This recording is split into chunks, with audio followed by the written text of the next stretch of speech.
Himachal Pradesh biodiversity board द्वारा कड़े नए नियम बनाए जाने को लेकर आयुर्वेदिक मैन्युफैक्चरिंग एसोसिएशन में रोष बढ़ रहा है। यह एक्ट 2002 को पार्लियामेंट में पास हुआ था, जिसको 2019 में जयराम सरकार ने हिमाचल प्रदेश में लागू किया था। बायोडायवर्सिटी बोर्ड के नियमों से आयुर्वेदिक मैन्युफैक्चरिंग बंद होने की कगार में पहुंचने का खतरा है, जिसको लेकर आयुर्वेदिक मैन्युफैक्चरिंग एसोसिएशन ने प्रदेश के मुख्यमंत्री सुखविंदर सिंह सुक्खू से मुलाकात की। आयुर्वेदिक मैन्युफैक्चरिंग एसोसिएशन के सेक्रेटरी उपेंद्र गुप्ता ने बताया कि ये जो बायोडायवर्सिटी एक्ट है, ये 2002 में पार्लियामेंट में पास हुआ था। इसको 2014 में जब ये सरकार आई, ना तो इस पर नए नियम बनाए गए, ना ही तो 2019 में हिमाचल प्रदेश में जयराम सरकार ने इसको लागू किया। इसके अंदर जो नए नियम बनाए गए हैं वह बहुत ही गलत है, जो कि नारकोटिक्स या एक्सट्रीमिस्ट होते हैं उस पर भी लागू नहीं होते हैं। इनमें रूल 56, 58, 61 जो कि बहुत गलत है, और साथ में ही सभी विभागों को आदेश दे रखा है कि बिना बायोडायवर्सिटी के अनुमति लिए किसी का लाइसेंस रिन्यू ना करे। कोई एक एनजीओ है, वह हाई कोर्ट में चली गई कि इसे लागू किया जाए। यह तो एनजीओ है, ये इनके द्वारा ही तैयार की गई, जिसकी वजह से सभी लाइसेंस हैं वह बनने और रिन्यू होना बंद हो चुके हैं। ये जो HP बायोडायवर्सिटी रूल 2019 है, इसको लेके आपकी मैन्युफैक्चरिंग को लेके क्या क्या परेशानियां आ रही हैं, इसके बारे में बताएंगे जी। नमस्कार सर, ये जो बायोडायवर्सिटी एक्ट है ये 2002 में पार्लियामेंट में पास हुआ सेंटर में, और इसको 2014 में जब ये सरकार आई है नई, तो 2014 में इस पे रूल्स बने हैं, और 2019 में स्टेट में हिमाचल प्रदेश में जयराम सरकार ने इसको 2019 में स्टेट में लागू किया है इसको। और तो इसके अंदर क्या है कि जो इसमें कुछ रूल्स बनाए हैं जो कि बड़े ही स्ट्रिंजेंट रूल्स हैं, जो कि नारकोटिक या जो एक्सट्रीमिस्ट होते हैं उनके ऊपर भी नहीं ये लागू होते, जो कि उसके अंदर एक रूल 56 सेक्शन और 58 और 61 जो कि बड़े ऑब्जेक्शनेबल है। और उन्होंने ये तो हर डिपार्टमेंट को ये कह रखा है कि ऑर्डर कर दिया कि किसी का लाइसेंस इशू ना करे बिना NOC के बायोडायवर्सिटी बोर्ड के। और कोई एक NGO है, पता नहीं कौन है, वो हाई कोर्ट में चले गए कि इसको लागू करो, जबकि जो लोग कंसर्न है इस फील्ड से उनको पता ही नहीं है कि बायोडायवर्सिटी एक्ट क्या है, कि क्यों कैसा क्या है।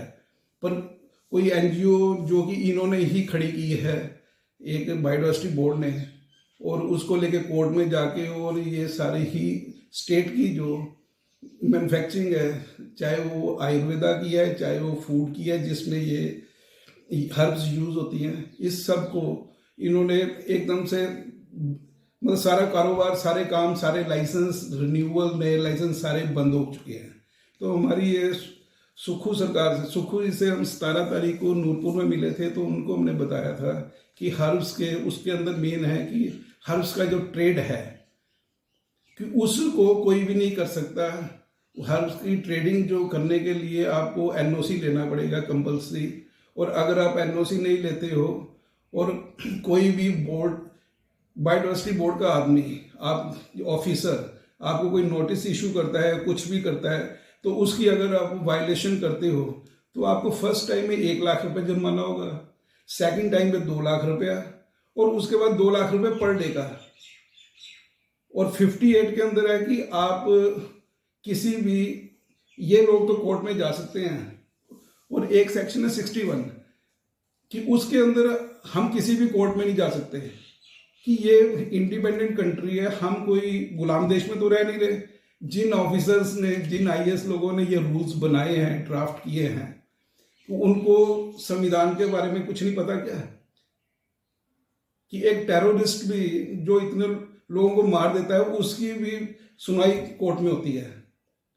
इसका मतलब एक ऑफिसर जो बायोडायवर्सिटी बोर्ड का है वो सबसे ऊपर हो गया, भी वो चीफ मिनिस्टर से भी ऊपर हो गया, प्रधानमंत्री से भी ऊपर हो गया, प्रेसिडेंट से भी ऊपर हो गया, कि उसने जो आपको एक बार नोटिस निकाल दिया, उसके बाद आप उसकी कोई अपील दलील नहीं है, और 58 के अंदर है कि ये नॉन बेलेबल ऑफेंस है, कि अगर उन्होंने कर दिया तो आपकी बेल भी नहीं होगी उसके अंदर। तो ये सबसे बड़ा ऑब्जेक्शनेबल है।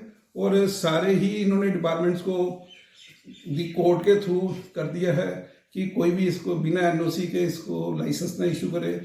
तो सारे लाइसेंस रुक चुके हैं। तो हमने सुखोई से बात की थी, तो उन्होंने कहा था कि हम इसको डेफर कर रहे हैं। तो अभी तक 1 महीना से ज़्यादा हो गया टाइम, तो अभी तक हुआ नहीं है। तो अभी क्योंकि वो भी बिजी है काफ़ी, पर ये है कि बिल्कुल टच में हम सीएम ऑफिस के, और उन्होंने कहा है कि हम इन वन गो ये सारे एनओसी ख़त्म कर रहे हैं। और मुझे स्टेट का रेवेन्यू चाहिए, रेवेन्यू, और ये जो पुराने सिस्टम है जो एनओसी, ये सारे जो जिसकी वजह से रेवेन्यू रुकता है, ये हम सारे ही ख़त्म कर रहे हैं इनको।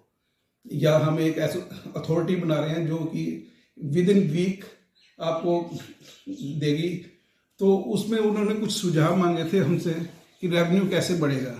तो रेवेन्यू के लिए जो व्यवस्था परिवर्तन की बात वो कर रहे हैं, तो उसमें हमें भी एक उम्मीद लगी है।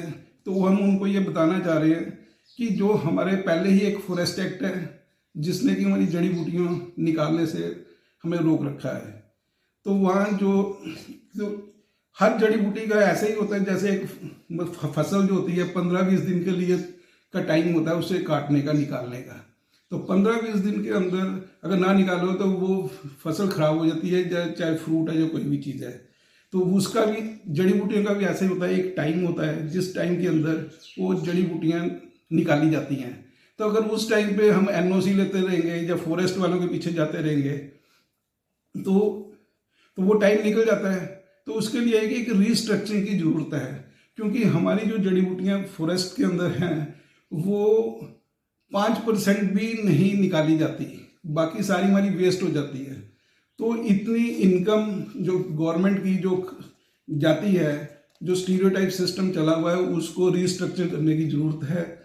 क्योंकि 5% भी मैं ज़्यादा कह रहा हूँ, 5% भी नहीं निकाली जाती। और जो ये हमारा मेडिसिनल प्लांट बोर्ड है, पिछले 20 साल से हम देख रहे हैं, ये हमेशा नए नए लोगों को ट्रेनिंग देने में लगा रहता है कि जिन नई एनजीओ नए लोगों को, जहाँ पे भी जस्ट वेस्टेज ऑफ मनी होती है, कहीं से कुछ लोगों के पैसा बर्बाद होता है, टाइम बर्बाद होता है उनमें लोगों का।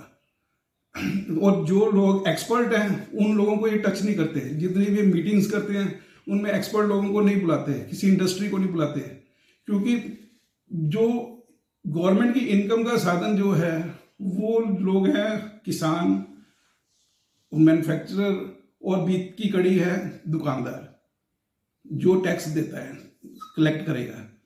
तो ये इन तीनों लोगों को इग्नोर करते हैं। और ये जो लोग बीच में जो दूसरी तरफ, और जो फॉरेस्ट के अंदर है, जो बायोडाइवर्सिटी के अंदर एक है कि कुछ टैक्स भी लगा रखे हैं इन्होंने एक्स्ट्रा से, जो कि, और ऊपर से ये जो सेक्शन है 56, 58 और 61। और फॉरेस्ट के अंदर सबसे पहला है कि फॉरेस्ट के अंदर अलग पहले ही बहुत सारे टैक्सेस लोग दे के आते हैं, जो पहले कि जिनको कलेक्टर्स को रॉयल्टी देनी पड़ती है, कोई भी हर्ब कलेक्ट करते हैं। फिर उसके बाद उसको 1% जो है मार्केट फीस देनी होती है। फिर जब वो सेल करते हैं तो 5% जीएसटी लगता है। 5% जीएसटी के बाद जब मैन्युफैक्चरर के पास मैन्युफैक्चरर परचेज करता है तो वो आगे उसको प्रोसेस करने के बाद 12% टैक्स लगाता है। तो गवर्नमेंट, और अगर किसी जड़ी बूटी के ऊपर 5% टैक्स नहीं दिया हुआ है, जो मान लो भी आपने अपने खेत से या अपनी कल्टीवेशन से यूज़ किया है, ठीक है, तो वो जब आपने प्रोसेस किया उसको फिनिश प्रोडक्ट, तो उसमें 12% टैक्स आता है, लगता है। तो उसमें कंप्लीट हो जाता है, क्योंकि जो अगर दिया होता है उसका इनपुट मिल जाता है 5% का, और जिसका टैक्स नहीं दिया उसका इनपुट नहीं मिलता। तो गवर्नमेंट को जड़ी बूटियों के ऊपर जो ये मिसकंसेप्ट है, जो इन्होंने लोगों को गलत बता रखा है कि चोरी होती है जड़ी बूटी, कोई जड़ी बूटी चोरी नहीं होती। किसी का टैक्स गवर्नमेंट को ऐसा नहीं है कि टैक्स नहीं मिलता, सबका टैक्स गवर्नमेंट को मिलता है जब वो फिनिश प्रोडक्ट बन के आता है। अगर जिस पे टैक्स दिया हुआ है उसका इनपुट मिल जाता है, जिसका नहीं दिया हुआ उसका इनपुट नहीं मिलता। तो ये मतलब एक बड़ी क्लियर बताना चाहता हूँ कि गवर्नमेंट को रिस्ट्रक्चरिंग की जरूरत है कहीं पे। और दूसरा, ये जितने भी डिपार्टमेंट हैं हमारे एनओसी, चाहे पॉल्यूशन है या फायर है या भाई बायोडाइवर्सिटी बोर्ड खड़ा हो गया, तो ये लोगों के लाइसेंस सालों साल डिले करते हैं, 4-6 महीने तो कर ही देते हैं। तो एक मैन्युफैक्चरर जो यूनिट लगाता है, जो लाइसेंस, उसने प्रोडक्शन मान लो 1 करोड़ की करनी है तो गवर्नमेंट को अगर 12% टैक्स है तो गवर्नमेंट को 12 लाख रुपए टैक्स मिलना है उस साल के अंदर। और ये उसकी और इस डिपार्टमेंट की फीस कितनी होती है? 2,000-3,000 के चक्कर में, और अपने इनकी और ये टाइम बॉन्ड ना होने के कारण ये 1-1 साल करते हैं तो गवर्नमेंट का 2,000 की जगह 12 लाख रुपए का नुकसान होता है, या 24 लाख का, या किसी का और भी ज्यादा, या 1 साल के अंदर यूनिट वैसे ही बंद हो जाता है, वो लगाता ही नहीं है। तो गवर्नमेंट का परमानेंट लॉस होता है, पब्लिक का लॉस होता है। तो मेरी ये है कि आप इसको रिस्ट्रक्चरिंग की जरूरत है, और ये जो एनओसी वगैरह है ये डिपार्टमेंट को बिल्कुल बंद कर देने चाहिए, खासकर एमएसएमई के लिए। और जो भी यूनिट लगाता है उसको मतलब एक फैसिलिटेटर के रूप में इनको, इन डिपार्टमेंट्स के लोगों को फील्ड में भेजना चाहिए, ताकि ये वहाँ पे उनको जल्दी से जल्दी वो प्रोडक्शन में आए यूनिट, कि ना कि ये टोटल जो लॉस है इन्हीं की वजह से होता है। और अगर इन 2-3 चीज़ों के ऊपर, फॉरेस्ट और इनके एनओसी जो डिपार्टमेंट्स के हैं, इनके ऊपर अगर सरकार काम करे तो सरकार की इनकम मतलब डबल हो सकती है विद इन 1 और 2 ईयर्स, जो कि सरकार चाहती है। धन्यवाद। हिमाचल प्लस न्यूज़ के लिए कांगड़ा ब्यूरो से संजीव महाजन की रिपोर्ट।